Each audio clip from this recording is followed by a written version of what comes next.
ಅಲ್ಲ ಇನ್ನೂ ಸೆಕೆಂಡ್ ಲಿಸ್ಟಲ್ಲಿ ಇದ್ದಾರಲ್ಲ ಸರ್, ಇದು ಕ್ಯಾಬಿನೆಟ್ ಡಿಸಿಷನ್ ಫ್ಯಾಕ್ಟರ್. ಇದು ಕ್ಯಾಬಿನೆಟ್ 14 ಜನ, ಅವರು ಸೇರಿ 13 ಜನ, 14 ಜನ ಕ್ಯಾಬಿನೆಟ್. ಇದು ಡಿಸೈಡ್ ಕ್ಯಾಬಿನೆಟ್ ಇದು ನಾಳೆ ಸೆಕೆಂಡ್ ನಂತರ ಕೊಡ್ತಾರಲ್ಲ ಸರ್, ಇದು ಮೋಸ್ಟ್ಲಿ 3 ದಿವಸದಲ್ಲಿ ಡಿಕ್ಲೇರ್ ಆಗುತ್ತೆ.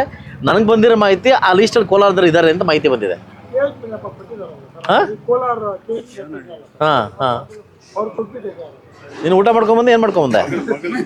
ಅವರು ಬಂದು ಕೆಲವರು ದೇವನಹಳ್ಳಿ ಡಿಸ್ಟಿಕ್ ಅವರು, ಅಂದರೆ ಬೆಂಗಳೂರು ಗ್ರಾಮಾಂತರ ಡಿಸ್ಟಿಕ್ ಅವರು. ಇಲ್ಲ ಮೋಸ್ಟ್ ಆಯ್ಪನ್ನೇ ಕೇಳಬೇಕು, ಕೋಲಾರ ನಂದೆ ಅಂತಂದರೆ ಅರ್ಥ. ನೀನು ನನ್ನ ಕೇಳಿದ್ರೆ ಹೆಂಗೆ ಹೇಳೋಕ್ಕಾಗುತ್ತೆ ನನಗೆ? ಆಯ್ತಲ್ವಾ?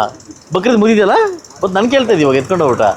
ಸೊ ಅವರು ಬಂದು ಬೆಂಗಳೂರು ಗ್ರಾಮಾಂತರ ಜಿಲ್ಲೆಯ ಉಸ್ತುವಾರಿ ಸಚಿವರು. ಬಹುಶಃ ನಾನು ಕೂಡ ಒಂದು ವಕಾಲತ್ನ ಹಾಕಿದ್ದೀನಿ. ಒಂದು ವೇಳೆ ಕೋಲಾರ ಜಿಲ್ಲೆ ಶಾಸಕರಿಗೆ ಏನಾದರೂ ಮಿನಿಸ್ಟ್ರಿ ಕೊಡದಿದ್ರೆ ದಯವಿಟ್ಟು ನೀವೇ ತಗೊಳ್ಳಿ ಅಂತ ಕೂಡ ಮನವಿ ಮಾಡಿದ್ದೀನಿ. ಅಲ್ಲ ಇನ್ನೂ ಸೆಕೆಂಡ್ ಲಿಸ್ಟಲ್ಲಿ ಇದ್ದಾರಲ್ಲ ಸರ್, ಇದು ಕ್ಯಾಬಿನೆಟ್ ಡಿಸಿಷನ್ ಫ್ಯಾಕ್ಟರ್. ಇದು ಕ್ಯಾಬಿನೆಟ್ 14 ಜನ, ಅವರು ಸೇರಿ 13 ಜನ, 14 ಜನ ಕ್ಯಾಬಿನೆಟ್. ಇದು ಡಿಸೈಡ್ ಕ್ಯಾಬಿನೆಟ್ ಇದು ನಾಳೆ ಸೆಕೆಂಡ್ ನಂತರ ಕೊಡ್ತಾರಲ್ಲ ಸರ್, ಇದು ಮೋಸ್ಟ್ಲಿ 3 ದಿವಸದಲ್ಲಿ ಡಿಕ್ಲೇರ್ ಆಗುತ್ತೆ. ನನಗೆ ಬಂದಿರೋ ಮಾಹಿತಿ ಆ ಲಿಸ್ಟಲ್ಲಿ ಕೋಲಾರದಲ್ಲಿ ಇದ್ದಾರೆ ಅಂತ ಮಾಹಿತಿ ಬಂದಿದೆ. ಹಾಂ ನೀನು ಊಟ ಮಾಡ್ಕೊಂಬಂದೆ, ಏನು ಮಾಡ್ಕೊಂಬಂದೆ? ಅವರು ಬಂದು ಕೆಲವರು ದೇವನಹಳ್ಳಿ ಡಿಸ್ಟಿಕ್ ಅವರು, ಅಂದರೆ ಬೆಂಗಳೂರು ಗ್ರಾಮಾಂತರ ಡಿಸ್ಟಿಕ್ ಅವರು. ಇಲ್ಲ ಮೋಸ್ಟ್ ಆಯ್ಪನ್ನೇ ಕೇಳಬೇಕು, ಕೋಲಾರ ನಂದೆ ಅಂತಂದರೆ ಅರ್ಥ. ನೀನು ನನ್ನ ಕೇಳಿದ್ರೆ ಹೆಂಗೆ ಹೇಳೋಕ್ಕಾಗುತ್ತೆ ನನಗೆ? ಆಯ್ತಲ್ವಾ? ಬಕ್ರೀದ್ ಮುಗಿದೆಯಲ್ಲ, ಮತ್ತು ನಾನು ಕೇಳ್ತಾ ಇದ್ದೀವಿ ಇವಾಗ ಎತ್ಕೊಂಡು ಊಟ.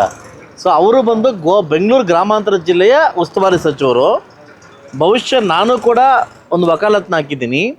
ಒಂದು ವೇಳೆ ಕೋಲಾರ ಜಿಲ್ಲೆ ಶಾಸಕರಿಗೆ ಏನಾದರೂ ಮಿನಿಸ್ಟ್ರಿ ಕೊಡದಿದ್ರೆ ದಯವಿಟ್ಟು ನೀವೇ ತಗೊಳ್ಳಿ ಅಂತ ಕೂಡ ಮನವಿ ಮಾಡಿದ್ದೀನಿ.